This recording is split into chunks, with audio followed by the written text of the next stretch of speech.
देखिए आप पढ़ रहे थे किसी संधारित्र को आवेशित करने में किया गया कार्य। तो किसी संधारित्र को आवेशित करने में किया गया कार्य उसकी स्थितिज ऊर्जा के रूप में संचित होता है, जो आपने कल कैलकुलेट किया था, U = 12 CV²। C संधारित्र की धारिता थी और V प्लेटों के बीच का विभवांतर था। ठीक, उसको कई पदों में सूत्र निकाले थे आपने। और भी पढ़ा था कि संधारित्र की प्लेटों के बीच एकांक आयतन में संचित ऊर्जा, जो एकांक आयतन में संचित ऊर्जा होती है वो ऊर्जा घनत्व कहलाती है। ठीक, तो ऊर्जा घनत्व कहलाएगी आपकी एनर्जी डेंसिटी। उसका व्यंजक आपने हाफ एप्सिलॉन नॉट E² या half K epsilon not E² का बना। देखिए आज ये टॉपिक पढ़ेंगे इसका आवेशों का पुनर्वितरण, रिडिस्ट्रीब्यूशन ऑफ चार्ज। ठीक, आवेशों का पुनर्वितरण, ध्यान दीजिए। तो पहले समझना है कि पुनर्वितरण क्या है।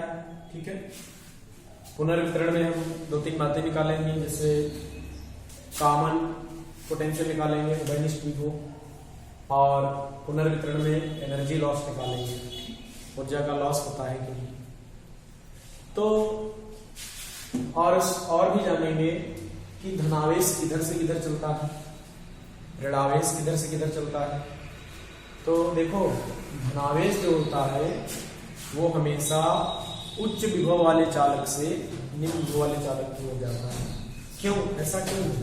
धनावेश उच्च विभव से, जैसे द्रव है तो द्रव हमेशा जो है उच्च तल से निम्न तल की ओर प्रवाहित होता है, उष्मा उच्च ताप वाली वस्तु से निम्न ताप वाली वस्तु की ओर प्रवाहित होती है। जो धनावेश होता है वो उच्च विभव से निम्न विभव की ओर जाता है, उच्च विभव वाले चालक से निम्न विभव वाले चालक की ओर जाता है। ठीक, देखिए जैसे मान लीजिए ये प्लेटें हैं, ये पॉजिटिव नेगेटिव, इनके बीच प्लस का विभवांतर है कुछ ना कुछ। इसका अगर वो V1 है, इसका V2 है, तो अंतर V1 - V2 होगा। V1 ज्यादा है ना, और यहाँ पर हम कोई पॉजिटिव चार्ज डाल दें तो ये वाली प्लेट इसको क्या करेगी, रिपल करेगी।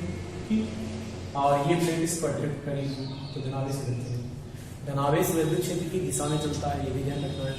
धनावेश उच्च और वैद्युत क्षेत्र किधर होता है, उच्च विभव से निम्न विभव की ओर ही वैद्युत क्षेत्र होता है। ठीक, लेकिन अगर हम यहीं पर ऋणावेश को रख दें तो इधर चलेगा, ये प्लेट जो है रिपल करेगी, ये अट्रैक्ट करेगी। तो ऋणावेश जो है वो निम्न विभव से उच्च विभव की ओर चलता है। ठीक, ऋणावेश जो है निम्न विभव से किधर चलता है, उच्च विभव की ओर चलता है। ठीक, ऐसे आप याद रखना, विद्युत धारा का प्रवाह हमेशा उच्च विभव से निम्न विभव की ओर होता है, क्योंकि विद्युत धारा धनावेश की दिशा में चलती है या ऋणावेश की विपरीत दिशा में चलती है। इलेक्ट्रॉनों के प्रवाह की विपरीत दिशा में धारा चलती है, तो विद्युत का प्रवाह भी उच्च विभव से निम्न विभव की ओर होता है। ठीक, तो आज बात करते हैं आवेशों के पुनर्वितरण।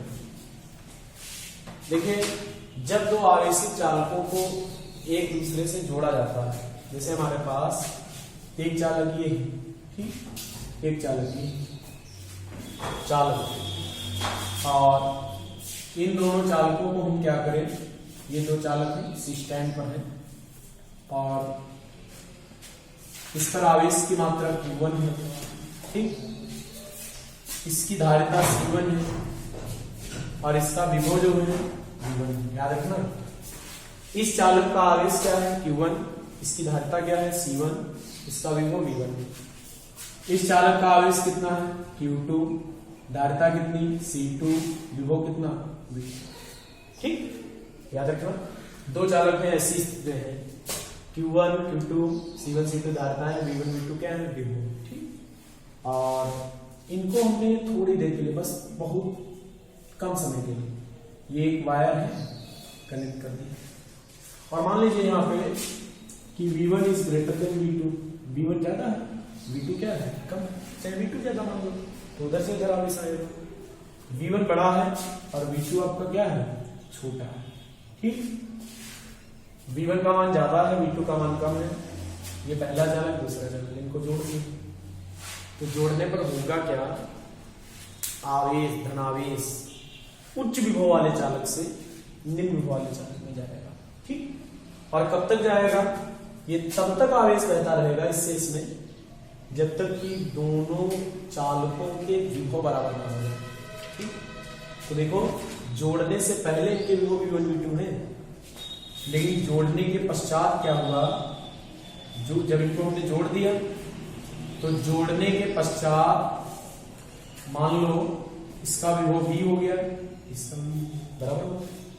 ठीक, जैसे वस्तु उच्च ताप वाली वस्तु से निम्न ताप वाली वस्तु में ऊष्मा जाती है जब तक उनके ताप बराबर नहीं हो जाते। जब दोनों इक्वल टेम्परेचर पर आ जाती है तो ऊष्मा का प्रवाह बंद हो जाता है। उसी प्रकार जब ये दोनों चालक समान विभव पर आ जाएंगे तो आवेश का प्रवाह रुक जाएगा। ठीक, ये कॉमन पोटेंशियल हो जाएगा। धारिता नहीं बदलेगी। क्या किसी चालक की धारिता बदलती है? नहीं। किसी चालक की धारिता अगर 1 माइक्रोफैरड है तो वो अगर आवेश और विभव पर निर्भर नहीं करती, वो चालक के आकार पर निर्भर करती है। ठीक, वो कुछ बदला नहीं, धारिता वही रहेगी, लेकिन आवेश चेंज हो जाएगा।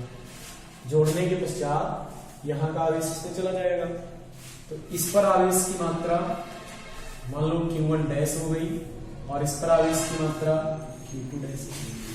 क्यों? क्योंकि जैसे इसका आवेश मान लो 10 कूलाम है, उसका 5 है, तो यहां से मान लो 2 कूलाम उसमें चला गया तो इनके भी वो बराबर होंगे। ये नहीं कह सकते हैं कि ये भी आपस में बराबर है, ये नहीं बराबर हो सकते, जरूरी नहीं इतना आवेश गया कि विभव बराबर हो गए जाके। क्योंकि हम जानते हैं किसी चालक पर जब आवेश जाता है तो उसका विभव बढ़ता है V = 1/4 Q/R, जैसे गोली चालक अगर है, और S विभव बढ़ता है V समानुपाती Q या Q समानुपाती V होता है। ठीक, आवेश दोगे विभव बढ़ जाएगा। तो जोड़ने के पश्चात दोनों इसका विभव V, इसका विभव V, इस पर आवेश की मात्रा Q1 डैश, इस पर आवेश की मात्रा Q2 डैश। ठीक, ये कंडीशन है। तो आप पुनर्वितरण है क्या कि जब दो आवेशित चालकों को आपस में संपर्कित किया जाता है तो धनावेश उच्च विभव वाले चालक से निम्न विभव वाले चालक की ओर प्रवाहित होने लगता है। और यह तब तक प्रवाहित होता है जब तक दोनों चालकों के विभव बराबर न हो जाए। इस बराबर विभव को या समान विभव को उभयनिष्ठ विभव कहते हैं और इस क्रिया या इस घटना को आवेशों का पुनर्वितरण। ठीक, तो यहां पर क्या लिख सकते हो आप कि जब दो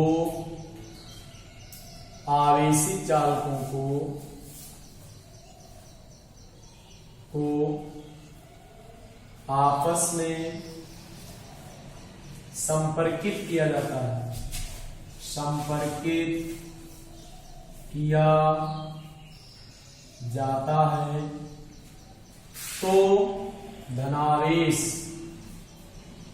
उच्च विभव वाले चालक से, उच्च विभव वाले चालक से निम्न विभव वाले चालक की ओर, निम्न विभव वाले चालक की ओर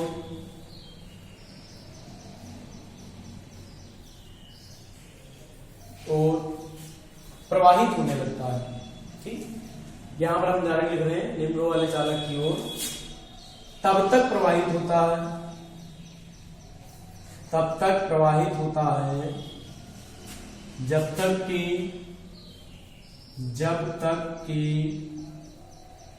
दोनों चालकों के विभव समान ना हो जाए, विभव समान ना हो जाए।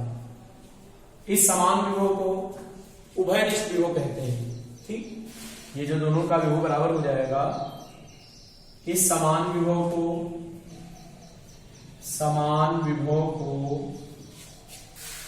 उभयनिष्ठ विभव कहते हैं। उभयनिष्ठ विभव कहते हैं और ये घटना क्या कहलाती है? क्रिया आवेशों का पुनर्वितरण। तो पुनर्वितरण में आप इतने बता दें काफी है कि जब हम दो आवेशित चालकों को आपस में जोड़ेंगे तो आवेश उच्च विभव वाले चालक से निम्न विभव वाले चालक की ओर तब तक रहेगा जब तक कि दोनों के विभव समान ना हो जाए। इस समान विभव को उभयनिष्ठ विभव कहते हैं। अब आपसे पूछा गया कि यदि हम उभयनिष्ठ विभव की वैल्यू निकालना चाहें कैसे निकालें? ठीक, तो तो देखो आपने Q बराबर CV सभी ने पढ़ा है, ठीक, Q बराबर CV पढ़ा ना, मतलब और अगर ये बात पहले चालक की हो तो C1 V1 हो जाएगा, अगर यही बात दूसरे चालक की हो तो क्या हो जाएगा C2 V2। कब? जोड़ने के पहले, क्योंकि जोड़ने के पहले आवेश Q1 डेल्टा C1 V1। लेकिन अगर जोड़ने के बाद की बात की जाए तो जोड़ने के बाद आवेश कितना है Q1 डैश, धारिता C1 ही लेकिन विभव V। जोड़ने के बाद आवेश Q2 डैश इस पे हो गया, धारिता C2 है विभव V। तो Q1 डैश का मान होगा C1 V और Q2 डैश का मान होगा C2 V। जोड़ने के पहले ये मात्राएं हैं और जोड़ने के बाद, ठीक। तो देखिए यहां पर मान सकते हैं आप, माना दो चालक जिनकी धारिताएं C1 व C2, उन पर आवेश की मात्राएं Q1 व Q2, उनके विभव V1 व V2। कब? जोड़ने से पहले। अच्छा, जब दोनों को हमने आपस में जोड़ दिया एक वायर से, तो जोड़ने के बाद उन पर आवेश कितना रह गया Q1 डैश Q2 डैश, और विभव कितना हो गया दोनों का भी, क्योंकि ये घटना ही है, इसमें घटने में ऐसा आता है विभव बराबर जब तक नहीं हो जाएंगे तब तक आवेश का प्रवाह नहीं बंद होगा, ठीक। तो जोड़ने के बाद विभव दोनों पर हो गए। अब आप सभी जानते हैं आवेश एक संरक्षित राशि है, कि जैसे इस पर 10 याद रखना, इस पर 10 हो, इसका 5 हो, तो 10 5 पहले कितना हुआ 15। इसका 2 गुलाब इस पर चले जाए तो इसका 8 बचा, इसका 7 हो गया, 8 7 तब भी कितना रहा 15। आवेश संरक्षित है ना, तो जोड़ने के पहले और जोड़ने के बाद आवेश दोनों ही समान होंगे, ठीक। तो यहां पर लिखेंगे जोड़ने से, दोनों चालकों को जोड़ने से पहले आवेश। बताओ जोड़ने से पहले आवेश क्या आना चाहिए?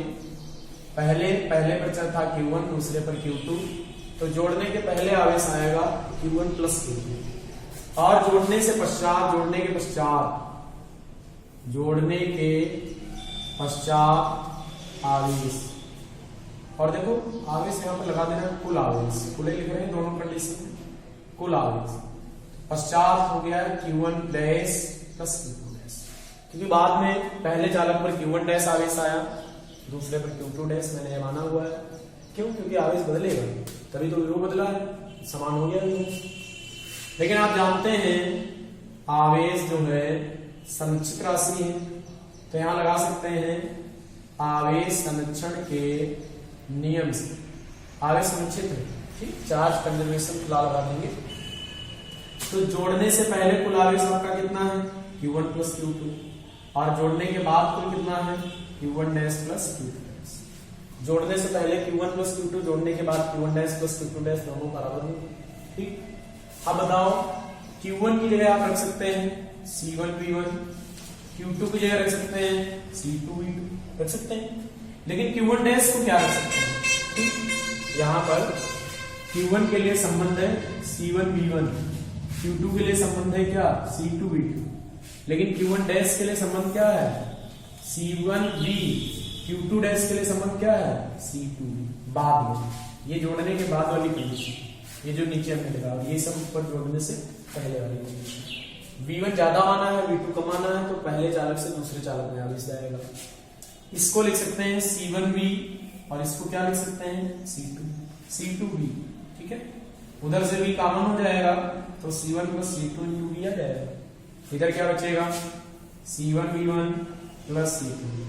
यहां से उभयनिष्ठ विभव क्या निकलेगा C1V1 plus C2V2 upon C1 plus C2। ये कौन सा विभव निकल आया? ये आपका निकल आया कॉमन पोटेंशियल, उभयनिष्ठ विभव V equal to C1V1 plus C2V2 upon C1 plus C2। अब आप सोच रहे होंगे C1 C2 कैसे निकाले? भाई धारिता भी निकालने के तरीके होते हैं।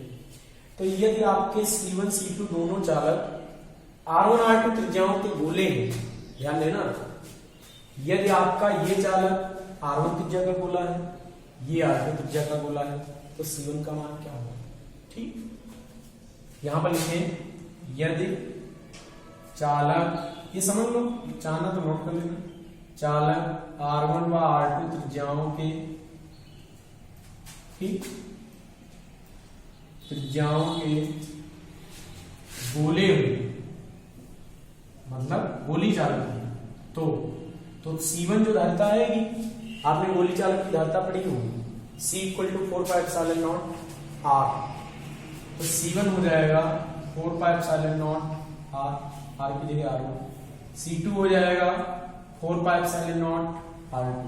ठीक, जो पहले चालक की कैपेसिटेंस है वो 4πε0 R1, अगर माध्यम कोई नहीं है, अगर माध्यम है उसके पास तो K यहाँ पर रख सकते हैं, यहाँ पर माध्यम है तो यहाँ पे K आ सकता है।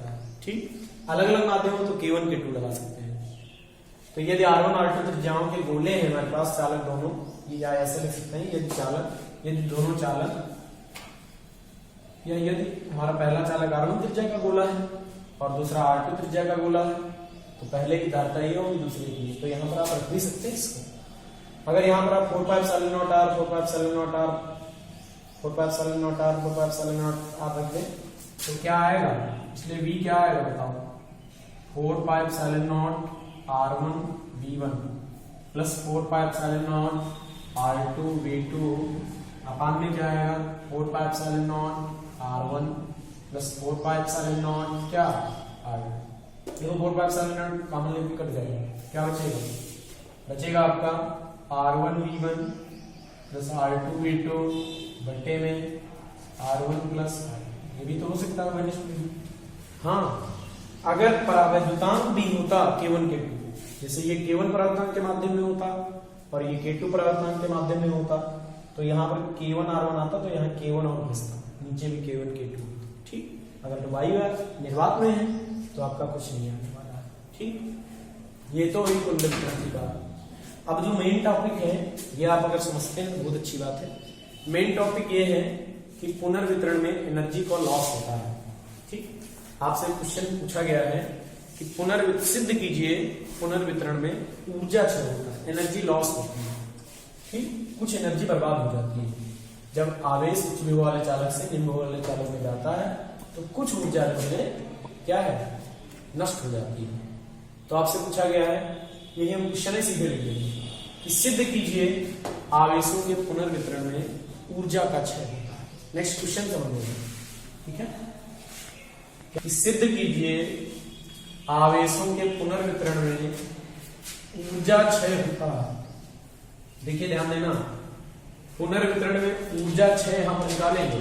ठीक, देखो ये बात आप ऐसे याद रखना, ये बात आपको याद रखनी पड़ेगी कि Q1 डैश मैंने बोला है, लेकिन कोई ऐसी काम नहीं आने वाला एनर्जी, ये V का सूत्र काम आएगा। Q2 डैश क्या होता है, C2। क्वेश्चन है, सिद्ध कीजिए या सिद्ध करो आवेशों के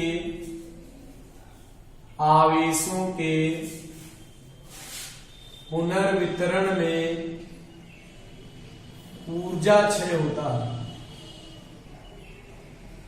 ऊर्जा क्षय होता है। क्वेश्चन ये, या हेडिंग आप डाल सकते हैं पुनर्वितरण में ऊर्जा क्षय। आपको सिद्ध भी करना है पुनर्वितरण में ऊर्जा क्षय होता है कि नहीं।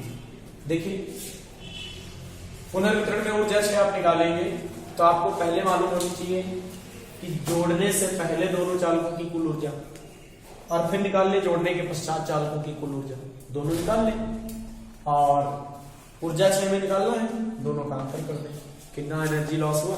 और ये भी बाद में प्रूफ कर देंगे कि अगर हमारे पहले वाली ऊर्जा ज्यादा है, बाद वाली कम आ रही है, तो मतलब एनर्जी का लॉस हो रहा है।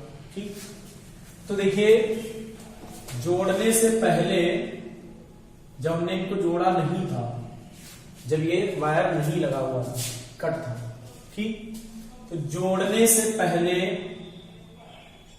दोनों चालकों की कुल ऊर्जा, जोड़ने से पहले दोनों चालकों की कुल ऊर्जा, तो कुल ऊर्जा आप यहां पर U1 मान लें, और दोनों चालकों की हम लिख रहे हैं तो पहले चालक की होगी C1 V1 स्क्वायर और दूसरे चालक की होगी C2 V2 स्क्वायर। जोड़ने से पहले दोनों चालकों की टोटल एनर्जी जो है वो आपकी है आप C1 V1 स्क्वायर प्लस आप C2 V2 स्क्वायर, दोनों को मिलाकर आप लिखेंगे जोड़ने के पश्चात, दोनों चालकों को संपर्कित करने के पश्चात, जोड़ने के पश्चात चालकों के कुल ऊर्जा, जब हमने इन दोनों चालकों को आपस में जोड़ दिया तो उनका विभव v हो गया, धारिता तो वही रही। तो पहले के चालक की ऊर्जा आपकी रहेगी हाफ C1v², दूसरे की हाफ C2v² रहेगी। पहले की रहेगी half C1v² plus half C2v²। ये जोड़ने के पश्चात चालकों की कुल ऊर्जा, ठीक, जोड़ने के पश्चात चालकों की कुल ऊर्जा। अच्छा, हमें निकालना है एनर्जी लॉस, और अगर आप नहीं समझ पा रहे हैं तो हम बता देते हैं आपको, सीधे अंतर निकालना। अंतर अगर प्लस का आया, जैसे इससे इसको हमने घटाया, अगर ये अंतर प्लस का आया तो ये ज्यादा है, ये कम है, और अगर इससे इसको घटाएं तो अंतर अगर माइनस का आया तो ये ज्यादा था, ये कम है, बात वही रहेगी। मतलब पहले वाली ऊर्जा ज्यादा रहेगी। अगर तुम प्रारंभिक ऊर्जा से अंतिम ऊर्जा घटाकर निकालते हो तो अंतर प्लस का होने पर ऊर्जा लॉस दिखेगा, और अगर अंतिम ऊर्जा से प्रारंभिक ऊर्जा को माइनस करोगे तो जब आपका माइनस डिफरेंस आएगा वो ऋणात्मक आएगा। तो ऋणात्मक अगर आया तब भी एनर्जी का लॉस ही होगा। देखिए हम ऐसा कर रहे हैं, प्रारंभिक ऊर्जा से अंतिम घटा लें और जो हल करके लाएं, यदि वो हमें प्लस का मिल जाए, जो हल करके लाएं यदि वो हमें प्लस का मिल जाए तो पहले ज्यादा थी, बाद में कम। जैसे पहले 100 जूल ऊर्जा हो, ठीक, या और बाद में 90 जूल हो, तो अंतर 100 माइनस 90 10 प्लस का ही आएगा, तो पहले ज्यादा बाद में कम। तो लिखेंगे, हम डायरेक्ट लिख रहे हैं ऊर्जा 6, क्योंकि क्वेश्चन कुछ ऐसे पूछा गया है, ऊर्जा 6 पूछा गया तो 6 तो हो नहीं, ठीक। डेल्टा यू लिख रहे हैं ऊर्जा 6, डेल्टा यू प्रारंभिक ऊर्जा माइनस अंतिम। बताओ प्रारंभिक ऊर्जा कितनी, U1 half C1v1² plus half C2v2² minus बाद वाली हाफ C1v² माइनस बना ले, घटेगी ना C2v², या प्लस लगा लो, ये ठीक। क्या आया देखिए, 1/2 तो पूरे ही सीखा, यहां भी यहां भी यहां भी यहां भी ले लिया। यहां क्या बचा, C1v1² C2v2² माइनस, देखो हाफ तो कॉमन में चला गया, अंदर क्या बाहर क्या निकला, v² निकल आएगा, और उधर क्या बचेगा C1 प्लस C। समझ सकते हैं, हाफ हमने बिल्कुल बाहर ले लिया और v² यहां से कॉमन ले लिया। देखो आप जब भी ये क्वेश्चन करें तो अगर आपसे ये बन जाए तो जरूर बना दें, ठीक। इससे सारी बातें दिख रही हैं कि पहले ऐसा था, बाद में ऐसा हो गया, इनको जोड़ने के पश्चात। हाँ, कभी कभी पूछा जाता है जोड़ने के पश्चात चालकों के आवेश और धारिता में क्या रिलेशन है। जोड़ने के पश्चात आवेश Q1' Q2' है, तो इनका अगर हम रेशियो निकाल दें तो ये C1v बट्टे क्या हो जाएगा, C2v, v से भी कैंसिल हो जाएगा, बचेगा C1 बट्टे C2। जोड़ने के पश्चात चालकों का जो आवेश है वो उनकी धारिताओं के अनुपात में बढ़ जाता है। जोड़ने के पश्चात चालकों पर जो आवेश की मात्राएं हैं आता है वो उनकी कैपेसिटेंस के अनुसार होता है, उनके अनुपात में होता है। इसका आवेश का अनुपात निकालेंगे, ये बनाकर दिखा दें। पहली बात तो जब आप ये हल करेंगे तो आपको खुद लगेगा ऐसा बनना चाहिए, नहीं लगता है तो कोई बात नहीं, आप लिख दीजिए थोड़ा, ठीक। V क्या है, V है कॉमन पोटेंशियल V, जो आपने पीछे निकाल लिया है C1v1 प्लस C2v2 बट्टे C1 प्लस C, आपने V का मान निकाला, यहां पे रख दो। क्या आएगा, हाफ, यह आएगा C1v1² C2v2² माइनस V का मान आपने अभी निकाला C1v1 प्लस C2v2 बट्टे C1 प्लस C2, और ये इसका होल स्क्वायर होगा, ये C1 प्लस C2 गुणा में है, ठीक। अच्छा, इसके बाद इधर सॉल्व कर रहे हैं, ये मिटा रहे हैं, आप बना जरूर लेना, चाहे ऊपर ही बना लेना, इसको मिटा देना। आगे भाई देखते हैं आता है क्या। देखिए यहां पर C1 प्लस C2 दो बार मिलेगा, यहां पर एक बार कट जाएगा, नीचे एक बार बचेगा।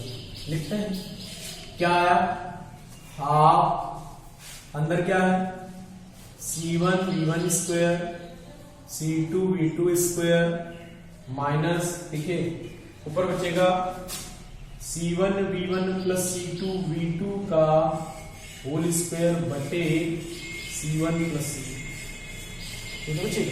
एक बार C1 प्लस C2 बट जाएगा। ठीक, क्या आएगा? ऐसा करते हैं, हर बराबर कर देते हैं, उसका होल स्क्वायर तोड़ देते हैं। देखिए हाफ तो ऐसे रहेगा, क्योंकि हाफ तो हाफ ही है। इसकी गुणा करें इसमें C1 square V1 square plus क्या आएगा C1 C2 V2 स्क्वायर। ठीक है, C1 का दोनों में कर दिया, अब C2 का दोनों में करो। C1 C2 V1 square plus C2 square V2 square. ठीक है, C2 स्क्वायर, ठीक है, C2 स्क्वायर V2 स्क्वायर, इसका होल स्क्वायर तोड़ दें। C1 square V1 square, C2 square V2 square plus, और हाँ भाई ये माइनस लगा है ना, तो माइनस से सब माइनस बनते चले जाएंगे। ठीक, प्लस से सब माइनस वाले प्लस नहीं होते, माइनस से लेकर सब माइनस हो जाते हैं। क्या आएगा? 2 प्लस माइनस का 2C1 V1 C2 V2, इसका होल स्क्वायर टूट गया है। अपान में क्या लिख देंगे? अपान में लिख देंगे C1 plus C2।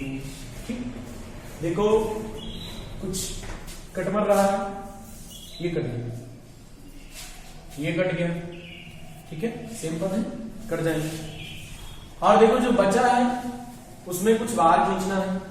C1 C2 V2 square, C1 C2 V1 square, C1 C2 सब ले लेंगे, C1 C2 कॉमन ले लेंगे, तो ऊपर आएगा हाफ, ये आएगा C1 C2, ये C1 प्लस C2 बाहर कर लिया। यहां क्या बचा? V2 square plus V1 square minus 2V1 V2। ठीक, half C1 C2 upon C1 plus C2। ध्यान देना ऊपर कुछ बन रहा है, square plus b square minus 2b, square plus b square minus 2b। मैंने लिखा होगा इसको b माइनस का होगा, a माइनस b का होल स्क्वायर होता है square plus b square minus 2b की b माइनस का होता है। a माइनस b का whole square square plus b square minus 2b है। अब b माइनस का क्या होगा? b square plus a square minus 2b है। बात एक ही, चाहे a माइनस b का होल स्क्वायर लिखें, चाहे बस तो b माइनस करें, चाहे इसको हम लिख दें b1 माइनस b2 का होल स्क्वायर, चाहे b2 माइनस b1 का होल स्क्वायर, चाहे वैसे v1 डिफरेंस v2 का होल स्क्वायर। हम तो माइनस लिख देंगे क्योंकि वर्ग में सब प्लस ही है। ठीक, आपके एनर्जी लॉस का फार्मूला आया है delta U equal to, delta U कहां पर लिखते हैं, ये लिखे देना डेल्टा U इक्वल टू आया half C1 C2 upon C1 plus C2 और V1 माइनस V2 का होल स्क्वायर। ध्यान से देखो ना, V1 माइनस V2 का होल स्क्वायर एक पॉजिटिव राशि है कि नहीं? कुछ भी वैल्यू हो, V1 का मान कुछ भी हो, V2 का मान कुछ भी हो, लेकिन V1 माइनस V2 का वर्ग जब निकलेगा पॉजिटिव होगा।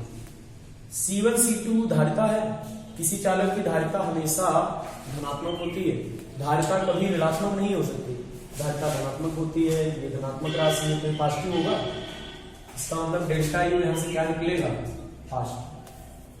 पॉजिटिव निकला। डेल्टा U पॉजिटिव होने का मतलब क्या है?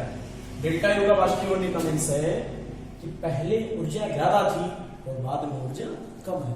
पहले ज्यादा बाद में कम, तो एनर्जी लॉस हुआ। पहले 100 बाद में 90, 10 का लॉस हुआ। तो अतः पुनर्वितरण में ऊर्जा क्षय होता है। नीचे बस इतना ही लिखना है। अतः पुनर्वितरण में, किसके पुनर्वितरण? आवेशों के। अतः आवेशों के पुनर्वितरण में ऊर्जा क्षय होता है। ठीक है,